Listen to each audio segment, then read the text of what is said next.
Dana Osgood keeping a close eye on the heat. Now, some of you may have just been inside all day and looking at just the temperature and saying, okay, it's not all that hot. But today you really added in the feels like temperature. Right. Absolutely. Our dew points throughout the day have been in the 70s, which is more what you would experience in Florida or in areas of the deep south than we typically see here in Maine, especially in June. I keep forgetting almost that like we haven't even hit the summer solstice yet this year. Right. So if you want to get technical, it's still spring.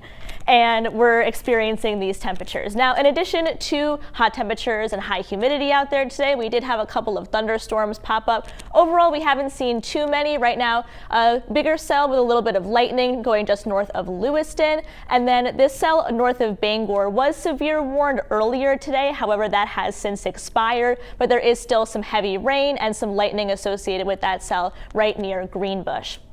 Now, this is what our current heat index is, which takes our ambient temperature, or the temperature you'd see on a thermometer, as well as humidity. So our feels like temperature, it feels like 101 degrees in Sanford, feels like 107 in Portsmouth, it even feels like 100 degrees up north in Holton. So almost the entire state today has seen exceptionally high temperatures, especially for this time of year.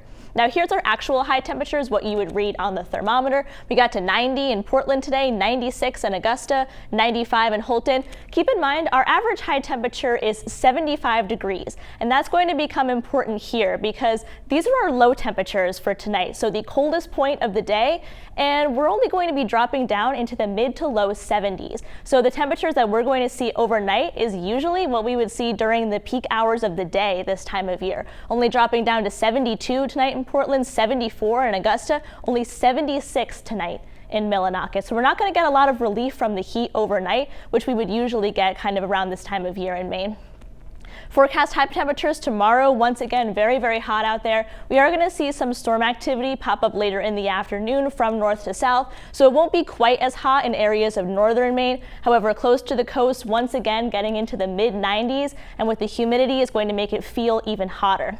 So the National Weather Service has expanded their excessive heat warning all the way down into the southern coast and out towards Bangor. Almost the entire rest of the state is under a heat advisory in the orange colors, with the exception of the down east coastline, which is not under any advisories at this time. I also do want to add, in addition, right along the coastline from the southern coast down to about the mid-coast area, we also have an air quality alert in effect. This can happen when the humidity is very, very high in the summer.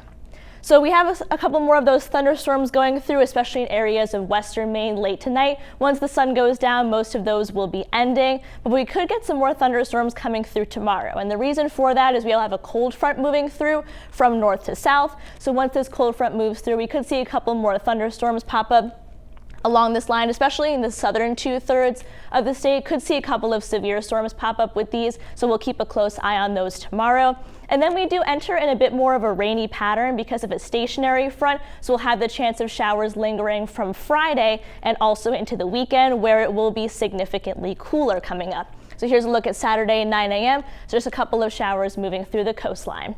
Marine forecast sees 3 to 4 feet, water 59 degrees. So if you are going to the beach to cool down, remember that the ocean water is still very, very cold. So be sure to take the proper precautions there. So we have one more day of this really big heat and high humidity coming in tomorrow. And then once that cold front moves through Friday, or Thursday night rather, we'll start to see a little bit of relief there on Friday. Brian and Amanda, a little bit cooler, and then kind of back to our regularly scheduled programming as we get into the weekend. Temps going back to the low 70s, but a couple of showers too. So Friday morning, we should start to feel that change. Yeah, it'll be refreshing. Okay, Yeah. sounds very good. Dana, thanks.